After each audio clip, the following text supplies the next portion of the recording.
Hello, my friends. My name is Laura Gildner. I am a visual artist currently residing on the unceded territories of the Lekwungen peoples, also known as Victoria, British Columbia. And this is me making out with one of my favorite songs. I thought we might as well start this talk with a little pizzazz.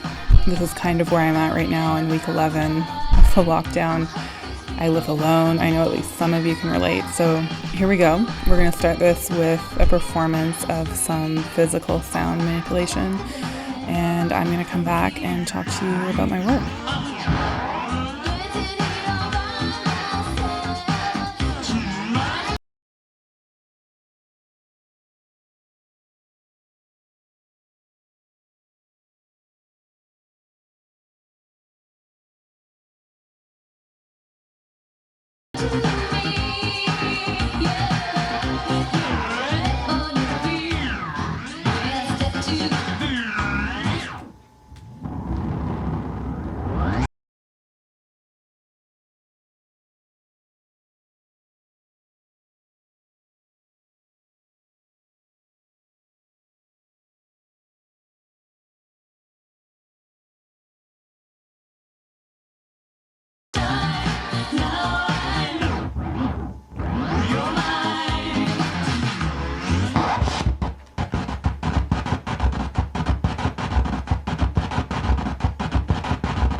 So my practice is very much rooted in the performative, and while sometimes I'm the one performing like I am here, more often than not, I'm creating a sort of situational design where participants in my works either perform for the camera with the intention of the work becoming a video or a video installation or photographic series, or they perform as part of a live event that is meant to exist as a specific experience unto itself.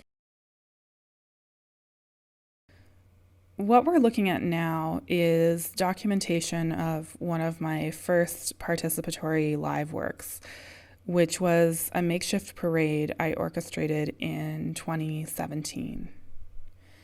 At the time, I was playing a lot with ideas surrounding the construction of the idol in Western culture, thinking about how we ritualize and sensationalize our chosen subjects of admiration through overt and often exaggerated performative actions.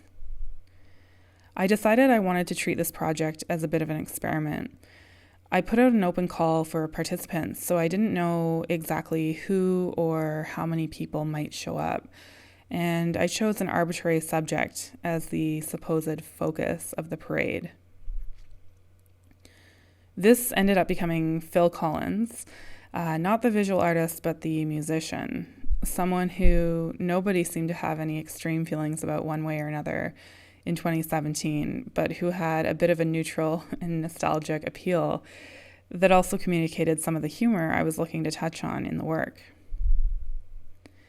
One thing I've been asked multiple times since this happened was it his birthday or a significant date or something like that? And the answer, of course, is no. This parade was very intentionally created to be an if a tree falls in the forest scenario. Victoria has been known to be a bit of a sleepy town, and even though this parade happened in the middle of the day on a weekend, we may have gotten a total of about 5 innocent bystanders who witnessed it moving through the suburbs. The parade, of course, was not really about Phil Collins at all, but about this temporary community, the roles they took on, their specific mix of performative excitement and awkwardness, and how they came together to become that community throughout the duration of the event.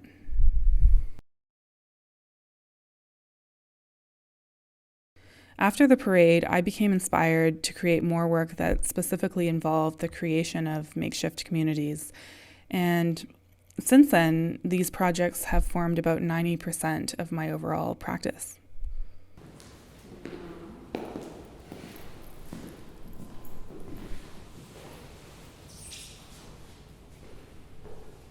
In early 2018, I put an open call out here in Victoria for men to come perform in a video work that borrowed its structural format from that of an audition. The work was loosely conceived to be a moving image taxonomy of an arbitrary sampling of males, and the way this performance unfolded was largely based on the dynamic between the 10 subjects who showed up to be filmed.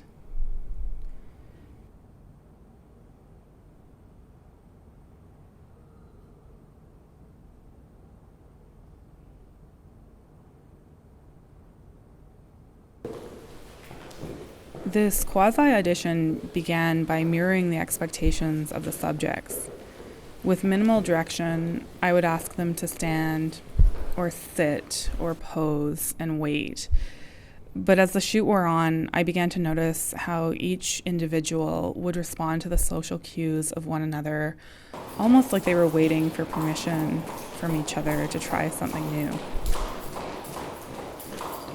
If someone started to perform by, say, running, I would get the entire group to run and see what unfolded from there. I noticed that unlike my live events, performing specifically for the camera created a whole other level of hyper-awareness in the subjects. Some would instinctively come towards the camera as often as possible. Others behaved as if they weren't being filmed, but knew I was watching. And others put on entirely different personas than their typical selves for the duration of the shoot.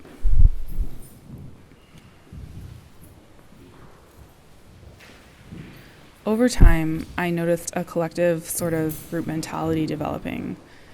Everyone seemed to become familiar with how the other might respond to their performative actions. And when I thought things were becoming too familiar, I would ask them to try performing a new action. This continued until a breakdown in their performative environment took place. For some, it became about outperforming the others, and for others, it became about letting go, or almost letting go, of the knowledge that they were being watched.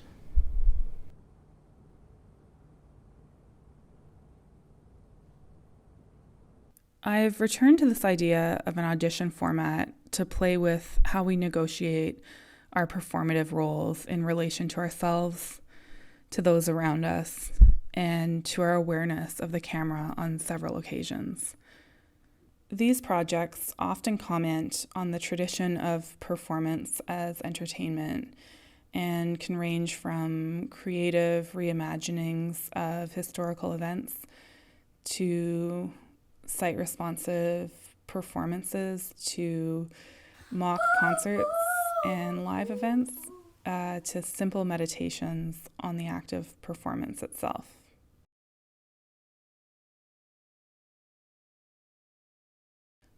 Since we've been on lockdown, I've obviously had to put the projects I was currently filming on hiatus as they involve multiple participants in close proximity to one another.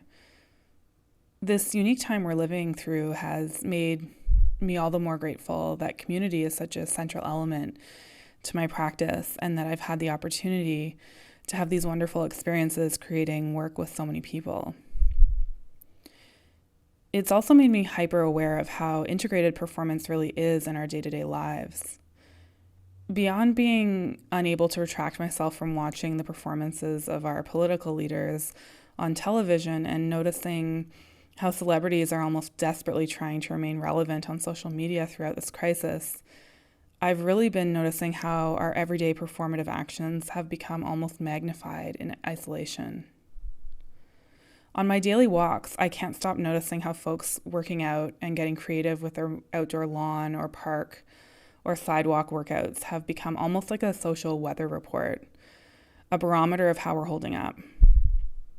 I've begun to film and photograph some of these folks, with their permission, of course, and with a long lens from about 8 meters away, as a document of this time, one for every week we're on lockdown, so I can remember what it feels like to live in this time when intimate connection within our communities feels so simultaneously heightened and out of reach.